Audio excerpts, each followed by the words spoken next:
It was a very, very good weekend for me. I hope everybody is ready to kickstart their week. Today, my story comes to you from the North Central Pennsylvania News.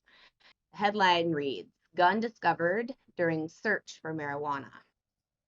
As state police stopped a man in Lamar who had a pill and marijuana inside his vehicle, according to a complaint. Daniel Luis Diaz, 26, of Mount Carmel, denied requests to search his car on October 23rd in Lamar Township, Trooper Hunter Hall said. Drug dog was called to the eastbound lane of I-80 just past interchange 178. He has allegedly merged onto the highway, driving much slower than the posted speed limit. As a line of traffic grew, Diaz continued to drive slowly, causing Hall to to activate his emergency lights, according to his report. He has immediately exited his vehicle as Hall approached, according to this affidavit.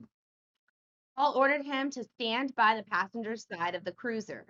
Hall claimed he could smell burnt marijuana, according to the affidavit. He has denied requests to search the vehicle before a canine unit was called, Hall wrote. After a positive response for narcotics from the dog, Diaz was taken into custody before a search warrant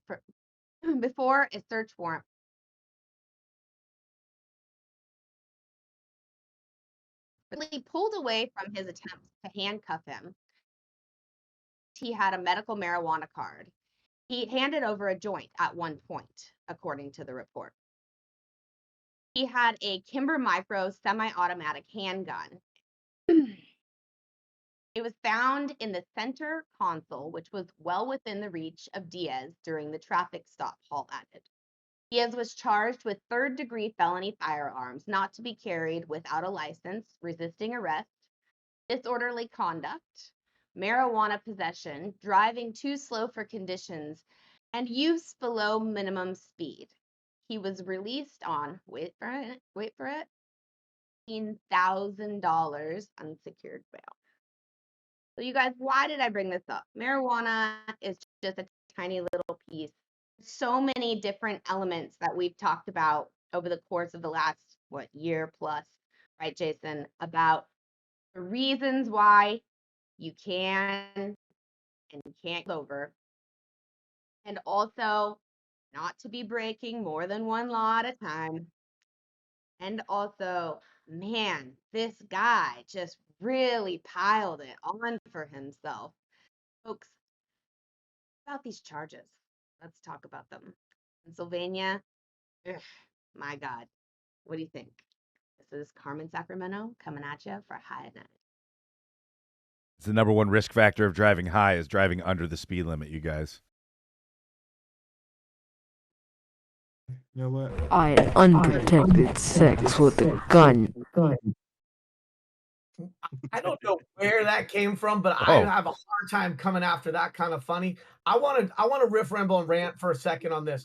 First of all, I don't know that law enforcement has substantial training in the odor of burned versus unburned cannabis, and it doesn't take away from the fact that this guy could have been at a medical dispensary, had a friend hop in his car, the friend smoked a joint, got out of his car, and he got on the freeway. So I don't think, again, we get back to this notion of whether the smell of cannabis is probable cause. Oh, but the smell of burnt cannabis is versus isn't. That seems very suspect to me. And the fact that they called a canine dog because of the smell of cannabis would, to me, at first glance, appear that law enforcement was escalating. The fact that he was handing a joint, I could see somebody going, dude, chill out, bro. It's medical. See, I got a joint.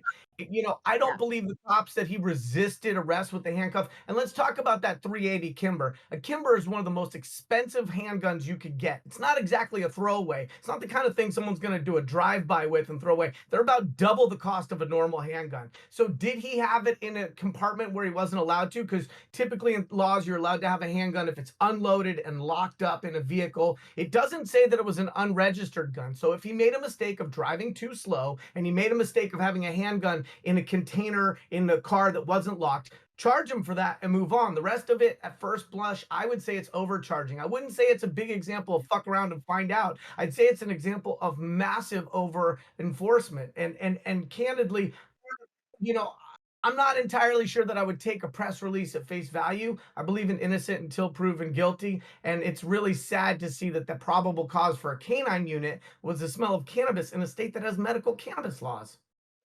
Well, and I think this article for me just showed how far behind Pennsylvania really is. In California, odor, cannabis odor is no longer allowed to be a reason for someone to search your car or be pulled over. You can't be pulled over just on odor anymore.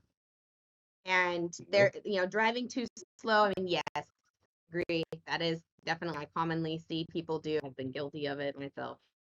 So, it's definitely, worthy of being pulled over for the gun. I mean, at the end of the day, he wasn't doing what he was supposed to do. Somebody snitched. Breaking more than one law at a time. There's a whole lot of driving Miss Daisy going on in this story. I'll tell you that much. That's for sure. See what you did there. Mm-hmm. See what you did there. You see what I did there. I like And